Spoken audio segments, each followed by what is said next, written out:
আপনিও কি দাঁত তুলতে ভয় পাচ্ছেন? আপনারও কি মনে হচ্ছে দাঁত তুললে আপনার ক্ষতি হতে পারে? যদি এরকম মনে হয়ে থাকে তাহলে এই ভিডিওটি আপনারই জন্য। নমস্কার, আমি doctor Shampa Das, consultant oral and dental surgeon. আজকে একটি পেশেন্টের সাথে আগে পরিচয় করাবো, পেশেন্টের কি বক্তব্য সেটা আগে শোনাবো, তারপর আমি বাকি কথাটা বলবো। আচ্ছা, আপনার নাম বলুন। আমার নাম সঞ্জিত কুমার ঘোষ। আমার বাড়ি ঘাটাল থানার অন্তর্গত গোবিন্দপুর গ্রাম। বিগত প্রায় 5 বছর আগে আমার একটি দাঁত মুড়ি খেতে খেতে কিছুটা অংশ ভেঙে যায়। তো শুকনো মুড়ি পরবর্তীকালে মাঝে মধ্যেই আমার এটা ব্যথা হয়, যন্ত্রণা হয়। 2-3 মাস ছাড়া ওয়েদার চেঞ্জ, ঠান্ডা লাগলে। তো আমি একটা ভয়ের মধ্যে ছিলাম যে কি হবে। তো আমি ওই অ্যান্টিবায়োটিক প্যারাসিটামল খেতাম, আবার কিছুটা কমে যেত। আর এই দাঁতের গোড়াতে কিছু খাবার থেকে যেত, সেটা সমস্যা, পেনফুল যন্ত্রণা হতো। পরে আমার একটা ভয় ছিল, প্যানিক ছিল যে তুলতে যাব, কতটা কি কাটাকাটি করবে, কি হবে, একটা ভয় কাজ করতো সবসময়।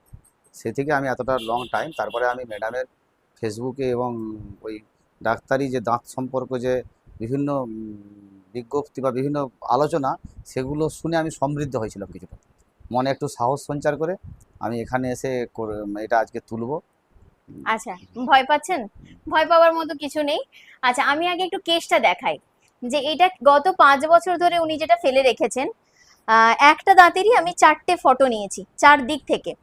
এই যে দূরে একটা জিনিস কালো দেখা যাচ্ছে, এইটা হচ্ছে ওনার দাঁত, আক্কেল দাঁত, আপারে একদম বাঁ দিকে শেষে। ঠিক আছে, এইটার আরেকটু পেছন দিকে দেখুন, এই এতটা অংশ দেখা যাচ্ছে একদম বড় দুটো দাঁতের শেষে, যেটা সচরাচর চোখে দেখা যাচ্ছে না। এবং তারপর হচ্ছে আমরা নিচ থেকে যদি দেখি তাহলে এইটা, এবং পুরো গোড়াটা হচ্ছে এইটা। এবার আপনার মনে হয় যে এইটুকুই মনে হয় লেগে আছে, অ্যাকচুয়ালি এটা ভুল ধারণা। আমরা একটা দাঁতের যতটা অংশ সাদা দেখতে পাই, এইটাকে বলা হয় ক্রাউন স্ট্রাকচার, আর এর ভেতরে তার ডবল প্রায় থাকে আমাদের রুট স্ট্রাকচার। তো এইটার কি হয়েছে, ক্রাউনটা ওনার ভেঙে গেছিল গত 5 বছর আগে। তারপর আস্তে আস্তে ভাঙতে ভাঙতে পুরো ক্রাউনটাই চলে গেছে। এখন কি হয়েছে, পুরো ভেতরে রুট পার্টটা রয়ে গেছে, সেখান থেকে ওনার ব্যথা হচ্ছে। তো আমরা কি করব, আজকে ওই রুটটা তুলবো এবং আমরা দেখাবো ঠিক কতটা রুটটা রয়েছে। তো আমরা আগে দাঁতটা তুলে নিই, তারপর আমরা ফিরে আসছি। আচ্ছা, আমাদের দাঁতটা তোলা কমপ্লিট, আমি এবার পুরো রুটটা দেখাবো। আচ্ছা, তার আগে একটু পেশেন্টের সাথে কথা বলবো। খুব লেগেছে?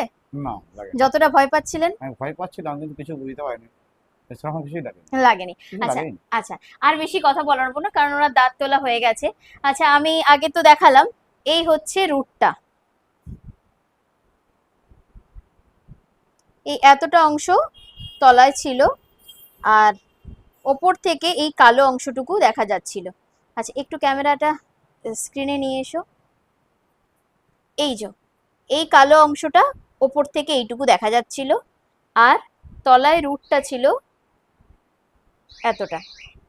তো আমরা যেটা স্বাভাবিকভাবে ভুল করি, যে ভাবি একটুখানি কালো দাগ দেখা যাচ্ছে, ওইটুকুই বোধহয় লেগে আছে। না, ওর ভেতরেও অনেকটা থাকে। তো এইরকম যদি ভাঙা গোড়া, স্পেশালি আক্কেল দাঁতের যদি থেকে থাকে, তাহলে সেগুলোকে ফেলে রাখবেন না।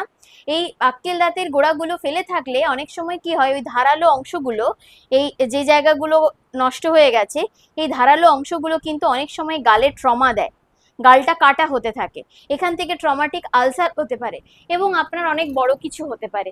তাই এই ধরনের ভাঙা গোড়াগুলোকে মুখের মধ্যে ফেলে রাখবেন না, সময় মতো ট্রিটমেন্ট করান। ভয় পাওয়ার কিচ্ছু নেই, দাঁত তোলা ভয়ের কিছু নয়। সবাই ভালো থাকুন, সুস্থ থাকুন, দাঁতের যত্ন নিন। নমস্কার।